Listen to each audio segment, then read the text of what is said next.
Buckle up, Honda enthusiasts, because the latest news about the Honda HRV V Turbo might just leave you in a state of mixed emotions. In a surprising twist, the bad news we're about to share isn't a cause for concern, it's a celebration of how exceptionally good the Honda HRV Turbo has become. So, why is it bad news for Honda owners? Well, it turns out that the HRV's latest advancements and upgrades are so outstanding that it might make your current Honda feel a tad envious. Prepare to be wowed by the remarkable improvements that are about to set a new standard in automotive excellence. Make sure to like and subscribe and watch till the end of the video so you do not miss the latest news surrounding Honda. A bit of a hot take here, but we think Honda's designs are pretty good these days. Some say it's too watered down and less extreme than before, but there is beauty in subtlety. It's the case here in the all-new HRV. While it's not as cute as the previous model, we say the mature look suits this baby crossover quite well. The redesigned HRV looks sharp and snappy, and the bolder and angular lines make it look more like a crossover than hatchback on tall tires. At first glance, it looks similar to the entry-level CVT that we tested a few months ago. However, there are a few key differences that separate this boosted version from its less expensive counterpart. For starters, there's a deeper front chin that gives the engine a little more breathing room, along with the honeycomb pattern on the grille. Then there's the single-tone wheels finished in dark gray that suited rather well. And let's not forget that little heartbeat Easter egg by the front intake. The rear is a good example of Honda's more minimalist design philosophy this decade. Its smooth, clean, and uncluttered lines make it look larger than it appears, while those taillights give it more distinction against other similarly sized and priced crossovers. Sure, some people would like a louder look, but the new HRV isn't about that. It wants to tell the world that it's grown up from the last two cute generations. It's the inside that makes us think that we're in a reimagined Jazz. Compared to other Honda models, it's more playful and adventurous. The cabin follows the brand's philosophy of man maximum, machine minimum, but it's not what one would call bland. We're also glad that there are good old physical buttons and dials, making the user experience easy and pleasurable. No silly quirks. Just simple and straightforward ergonomics. As one would expect from a Honda, build quality is excellent. Yes, there are hard plastics in there, but they're not offensively cheap to the touch. Honda placed the nice, soft-touch materials where your hands usually go and kept the hard stuff as out of reach as possible. Space efficiency has always been Honda's forte, but the HRV is a bit of a mixed bag. Legroom is excellent considering its size, and the front area feels like a larger car. However, the sloping roof shaves off precious headroom for tall passengers.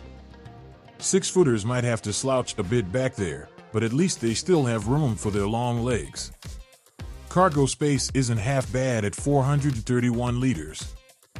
However, some of its competitors have larger areas and it's actually smaller than the Honda City. Then again, the City has a trunk size that beggars belief, beating out even larger sedans. Back to the HRV, we'd rate the cargo area as average, but it makes up for that by having those signature ULT seats. Assuming you're not carrying passengers at the back, you can fold down the seats for more space, or you can flip the bottoms upward for tall items. It may not have the biggest trunk out there, but, like the Jazz, its flexibility is hard to match. At the time it was launched, we were excited at the fact that the HRV was going to get a 1.5-liter IVTEC turbo. It's essentially a detuned version of the one found in the Civic, and it's good for 175 horsepower and 240 nanometer of torque. So, does it turn the HRV into an Sir? Well, no, but it's quick for what it is. Unofficial 0 to 100 kilometers per hour times gave us a result of 8.8 seconds, and we did that in high heat.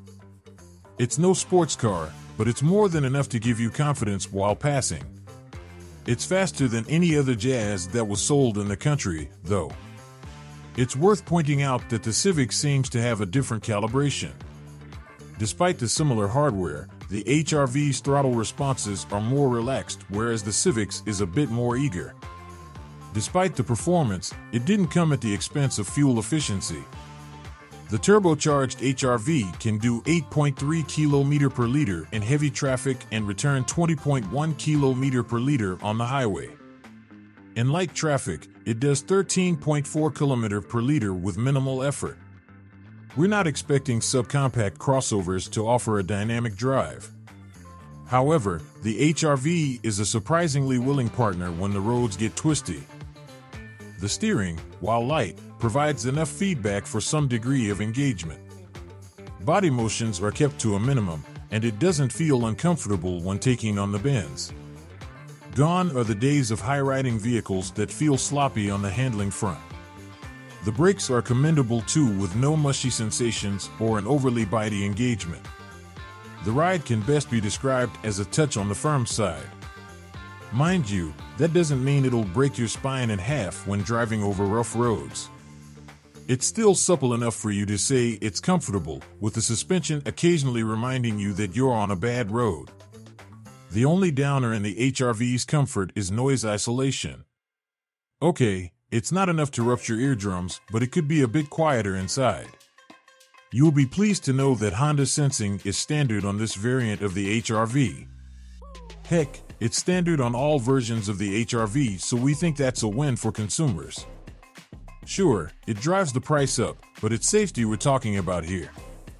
You get niceties such as adaptive cruise control and lane keep assist, and you have added peace of mind thanks to autonomous emergency braking. Remember, the best kind of accident is one that's avoided. When it comes to the infotainment front, it's got Apple CarPlay and Android Auto, a must these days.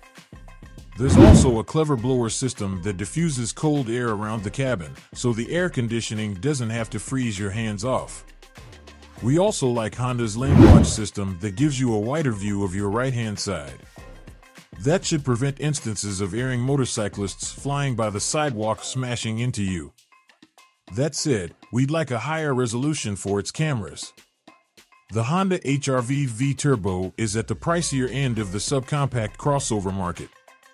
One could argue that they can get a larger vehicle at that price, but the HRV does feel upmarket enough. The inclusion of Honda sensing is a huge bonus, and not a lot of cars in its class can match its performance. That is it for today. Make sure to like and subscribe.